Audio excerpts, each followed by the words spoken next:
something when preparing this speech this week. The speech outlines are just like our human skeleton. They're not a unique design, but they're very important to hold everything together. They're a tried and true format for keeping us intact, literally. This is just like a speech outline.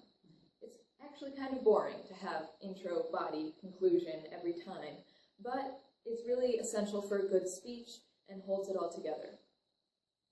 Before we start building out the intro, body, conclusion format, I want to dig down to the most basic foundation of speeches. Why do we make speeches? Usually to convey a message. And what is the desired result of speeches? That the audience understands our content and reacts in a certain way. How do we achieve that outcome? By delivering a message in a clear and simple format. It's imperative to organize your speech for clarity and understanding. Have you ever been in a presentation and realized halfway through that you really don't know what they're talking about? I know I have been in those situations, and it's very frustrating when you might get a piece of paper or presentation that's just text and no real formatting, no hierarchy.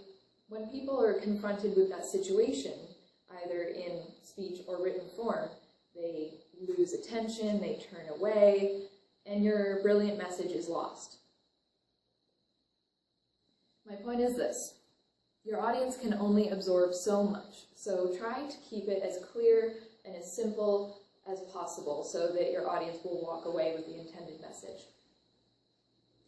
So now that we're looking for this elusive, clear outline, how do we get there? Well, it's a process. That process may look different for different people, but for me, that process starts with an idea or a speech fragment. I have plenty of ideas, but it's harder for me to build out that speech into a full-bodied presentation that lasts 5 to 7 minutes. So I sit down and start thinking deeply. Who is the audience of my speech going to be?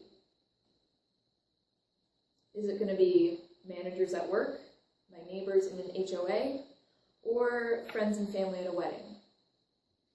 Why is my speech important to the audience? Will it help them do their jobs better? And what is the intended goal for the audience to walk away with? Do I want more funding for a program? Do I want to move people emotionally? With that, think of what you need to support the end goal of your speech. That's how you move to the style and structure of your speech, which is like the outline.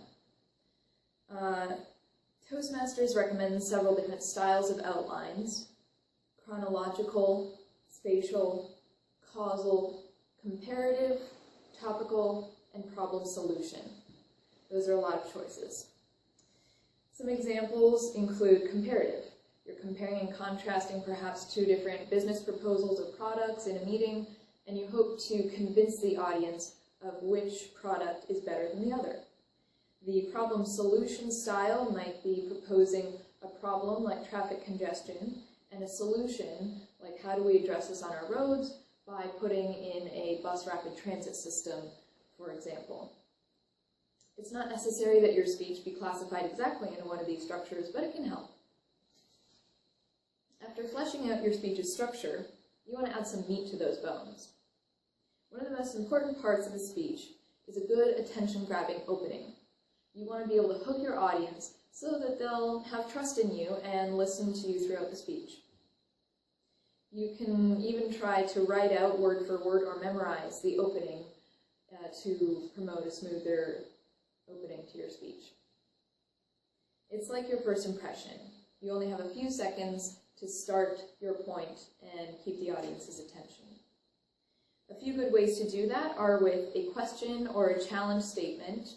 Have you ever been in a situation where you don't know what to wear and you tell a story about it? You can start with a quote. A popular one is, "I have a dream that one day," and continue on with your topic. Or you can bring a display object or a visual. Today I might have brought a science classroom skeleton to demonstrate that the skeleton is like a speech, where the eyes and the face of the skeleton can grab your attention, then the neck is the intro that leads to the body, and the body is like the spine that has your central theme supported by ribs, the supporting facts or statistics, and then the legs taper down to the conclusion, which are the feet that everything stands on. But I didn't have one of those at my house today. After figuring out how to hook the audience, you want to build your supporting arguments, generally in a list of 3 to 5 pillars or facts that support your speech topic or goal. Most people stick to the magical number of 3 because it's easiest to remember and communicate. With those 3 main points, you're going to have subpoints that might be examples, facts, statistics, stories, and your subpoints have to clearly support your points. You really have to make sure it's clear that the audience understands why and how those subpoints connect to the main points, and that they support the greater topic. I think of it like knitting. You have your main needle, and you have to make sure that all the other threads keep connecting back to the central topic. Another important part of speeches are transitions. They help bring the audience along as you move throughout your speech and promote better understanding. They can be as simple as therefore, or which brings us to, moving on with the speech, which brings us to my conclusion. The conclusion, as we all know, is to summarize the takeaways of your speech and perhaps give a call to action to the audience. What do you want your audience to walk out of the room with?